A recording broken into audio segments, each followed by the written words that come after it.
Novembre 2017. Nord de Sulawesi, Indonésie. Lorsqu'elle met le cap en direction des Philippines, The Ocean Mapping Expedition entre progressivement dans des eaux troubles et un étrange climat s'installe à bord de Fleur de Passion.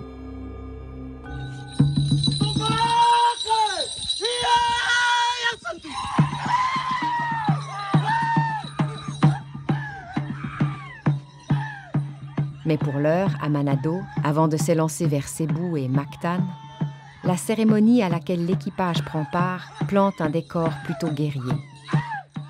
Elle se veut cérémonie d'accueil traditionnelle, encore faut-il le savoir.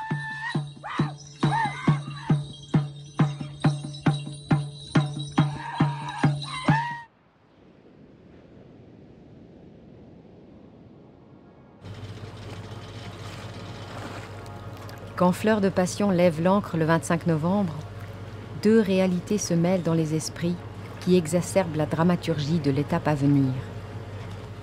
C'est aux Philippines que Magellan trouva la mort en son temps, victime d'indigènes hostiles à ses velléités de conversion. À Mactan, précisément. Et aujourd'hui, pour atteindre cette petite île du centre de l'archipel, mieux vaut éviter les mauvaises rencontres dans le sud, l'une des régions du globe parmi les plus dangereuses en termes de piraterie.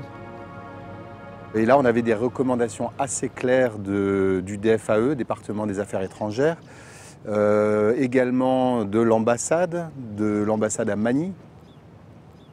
Il fallait qu'on passe au large de Mindanao et qu'on déborde au moins de 150 000 l'île qui est entourée notamment de la mer de Sulu, qui est au sud de Mindanao, et qui est un peu aux origines de la piraterie, en tout cas en Asie du Sud-Est. C'est un endroit où il y a énormément d'archipels, d'îlots, qui favorisent beaucoup la piraterie. On est un bateau lent, extrêmement bas sur l'eau, donc très vulnérable à toutes ces possibles attaques. Donc pour moi, les choses étaient posées dès le départ, très claires. L'idée étant évidemment d'éviter ces zones, mais surtout d'adopter une attitude très pacifique s'il y avait une mauvaise rencontre qui se faisait.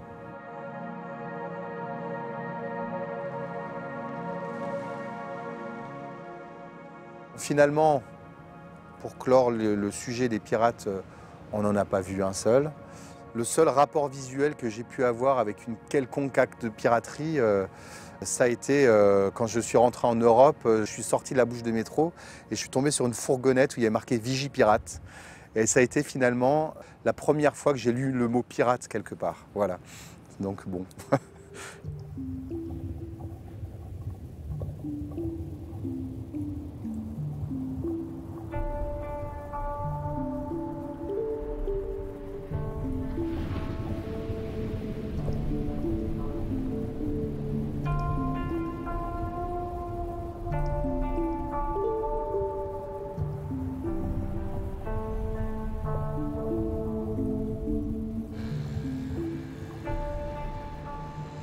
L'arrivée sans encombre en baie de Magellan, au nord de Mactan, résonne comme un soulagement. Au soir du 15 décembre, quand Fleur de Passion mouille à quelques encablures de la plage fatidique, une sérénité mêlée d'émotions prévaut à bord.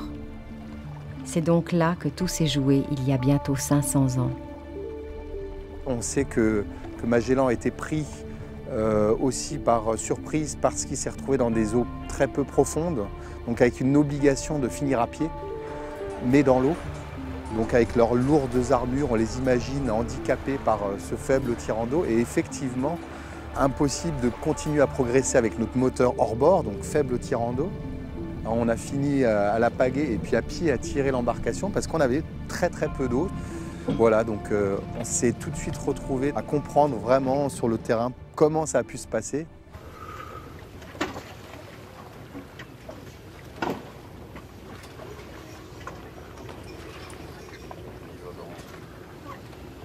En ces lieux chargés d'histoire, l'expédition a rendez-vous avec son destin. Sur Mactan, le voilier est accueilli par la mère de Lapu-Lapu, du nom du chef local qui mit fin à la geste magellanienne, et par l'ambassadrice de Suisse aux Philippines.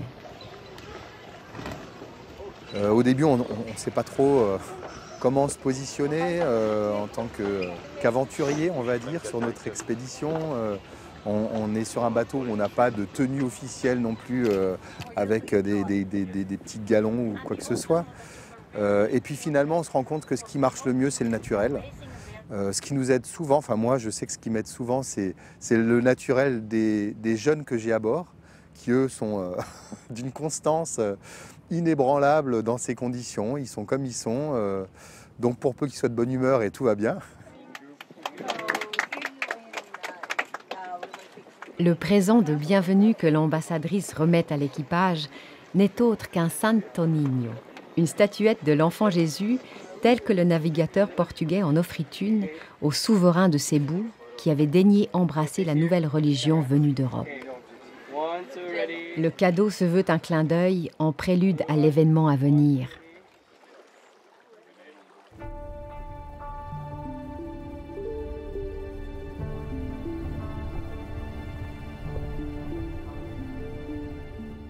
Le 20 janvier 2018 au petit matin, Fleur de Passion a l'insigne honneur de participer au Sinulog, gigantesque festival célébrant l'arrivée du christianisme aux Philippines il y a 5 siècles.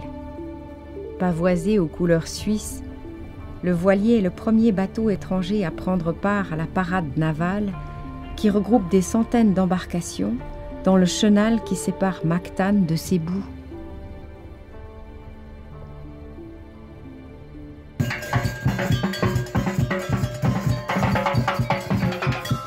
À bord, dans une ambiance qui n'a plus rien de la tension des semaines précédentes, tout n'est plus que danse, musique et esprit de la fête dans une joyeuse cacophonie.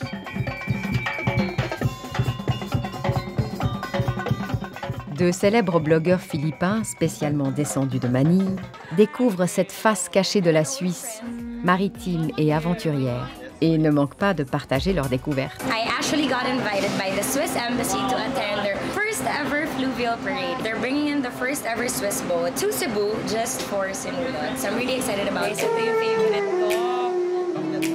Yes, please. I've never experienced anything like this. Everyone's so happy, everyone's so jolly. You can really feel the energy. Bye! See you on my next video.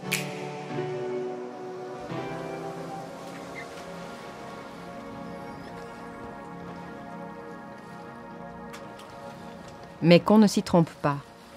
Quasiment 3 ans après Séville, l'escale à Mactan marque un nouveau départ pour l'expédition. Le lancement d'un 4e programme scientifique, The Winds of Change, en partenariat avec le professeur Daniel McGuinness de l'Université de Genève.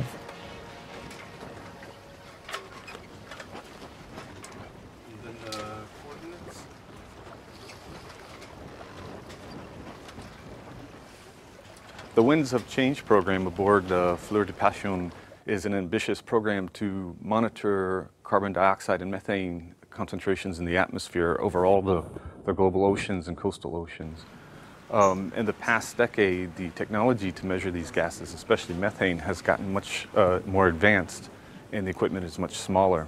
So we took the opportunity to install this equipment aboard Fleur de Passion as it takes up a very limited amount of space, requires no maintenance, and has very little power drain. We have to go ourselves. Trying to fill it up all the way.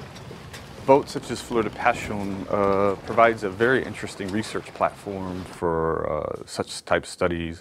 I guess as everybody knows, there's the microplastic project on board, there's the sound pollution, and then our project on board. There are several aspects which make this such a good opportunity. I think the one, as far as our concern, is that she's a sailboat, so she runs minimally under engines, which prevents pollution into our signal from the engines running. So this is a very big plus for us. Entre Kuching et Singapour, Daniel McGuinness est à bord pour s'assurer du bon fonctionnement des équipements, alimentés par des panneaux solaires pour être totalement autonomes du point de vue énergétique. Il en profite pour mener des mesures de gaz dissous dans l'eau, en vue d'une possible extension du programme. The instrument itself is installed, it looks like a small suitcase, yellow suitcase. It's installed under the deck in the aft portion of the ship. And there's a tube that runs up from the equipment up the mast, the aft mast, and measures the methane and CO2 concentrations over the sea surface continuously with a 1-minute resolution. Measuring methane is not so simple in water. There's no currently usable instruments to allow this, so it's a complicated process of extracting the gas from the water. But it gave us an idea of how it can be handled on board, and we currently use this method a lot on lakes, and now we're trying to come up with an easier approach that would allow the crew to obtain daily water samples with minimal effort. So what we'll do is inject the water down this tube, and it'll displace the gas out, which will come out this tube, and we will fill the bag, attach the bag here.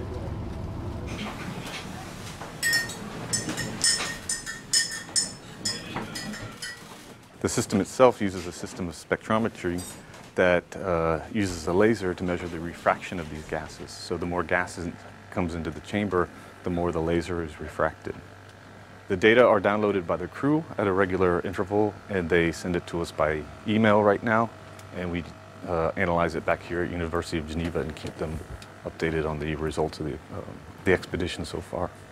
So we can see the screen. It looks like we have 540. Atmospheric methane concentrations have been rising over the last century, and it's particularly increased in the last 100 years or so with the Industrial Revolution. Its residence time in the atmosphere is on the order of a decade. What makes methane more important, or very important, is that it's 25 to 30 times more powerful of a greenhouse gas than CO2.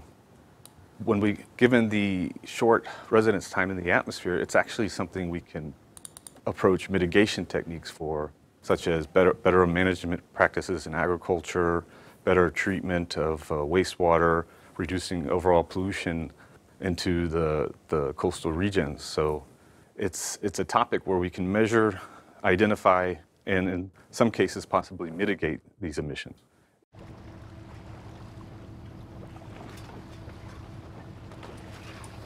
When we were on board Fleur de Passion, of course, they have the teenagers on board, and we had the opportunity to explain the program to them, and they seem to receive the information quite enthusiastically. And I specifically remember Perik on the leg from Kuching to Singapore, and he was quite interested in the program and was very helpful also with me helping me to collect data and water samples.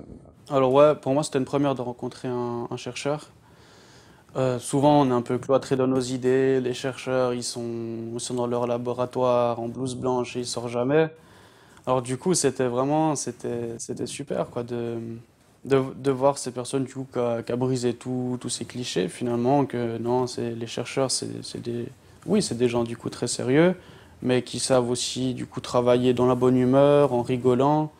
Et du coup j'ai vu plein d'aspects sur le côté scientifique que j'ai beaucoup apprécié du coup. Ouais. I don't know if you want to film me shaking this for 2 minutes.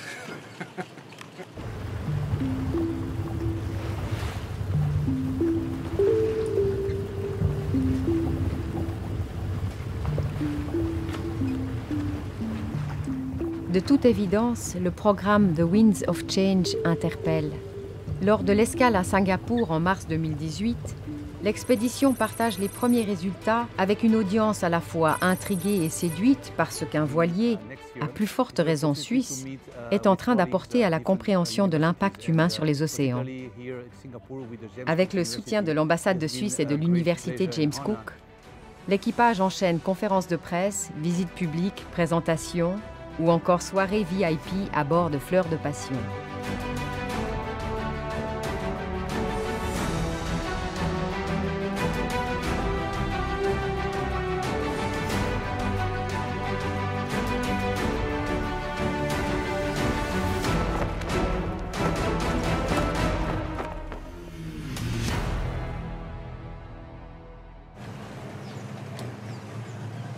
Lors de l'escale, un autre des partenaires scientifiques de l'expédition, en profite pour tester un nouvel équipement du programme 20 000 sons sous les mers sur la pollution sonore des océans. Le docteur Michel André, du laboratoire d'application bioacoustique de l'Université Polytechnique de Catalogne à Barcelone. C'est sûr qu'il y a une sécurité si le scratch se barre. C'est-à-dire Ah, c'est fixé comme ça. Au large du plus grand port du monde, avec l'équipage, ils mettent à l'eau un nouveau prototype d'hydrophone pour enregistrer les bruits produits par l'activité humaine. On va se prendre quelques mètres et puis on l'accroche. Une sorte d'aile delta tractée derrière le voilier en navigation et sous laquelle est fixé l'hydrophone à proprement parler.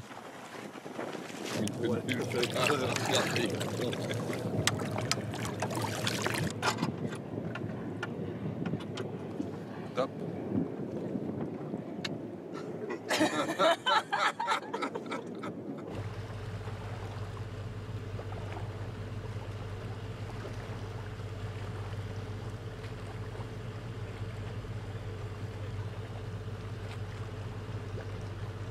Le bateau, Sébastien Schwartz le connaît bien.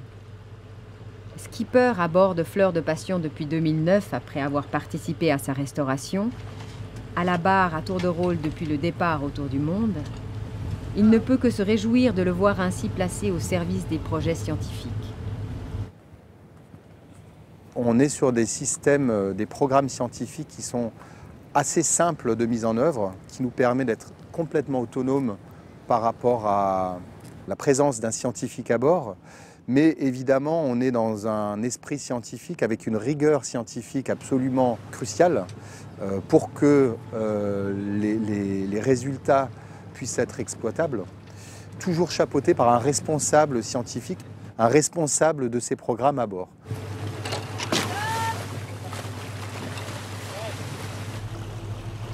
Quand elle repart de Singapour en direction de Jakarta à travers l'archipel des Rio, fin mars 2018, l'expédition prend des allures dignes d'un roman de Joseph Conrad.